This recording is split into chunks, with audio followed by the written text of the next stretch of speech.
જૂનાગઢ ખાતે પ્રભારી મંત્રી તેમજ સહપ્રભારી મંત્રીએ સમીક્ષા બેઠક યોજી। પ્રભારી મંત્રી પ્રદ્યુમન વાજા, સહપ્રભારી મંત્રી કૌશિક વેકરિયા ઉપસ્થિત રહ્યા। કલેક્ટર તેમજ સરકારના તમામ વિભાગના અધિકારીઓ ઉપસ્થિત રહ્યા। જિલ્લાના વિકાસના કામોને વેગ આપવા માટે ચર્ચા કરવામાં આવી। મહાશિવરાત્રીના મેળાને ભવ્ય રીતે ઉજવવામાં આવશે તેવું કૌશિક વેકરિયાએ નિવેદન આપ્યું। સાથે જ કહ્યું કે મેળાને ભવ્ય બનાવવા માટે સરકાર પણ સહભાગી બનશે।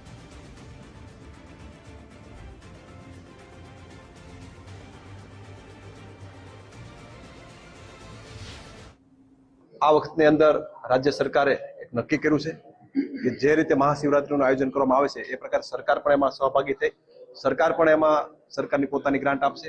એક ભવ્ય અને દિવ્ય આયોજન થઈ શકે એ પ્રકારનું સરકારનું પણ પ્લાનિંગ છે। વહીવટી તંત્ર સાથે પણ એ બેઠકની ચર્ચા થઈ છે।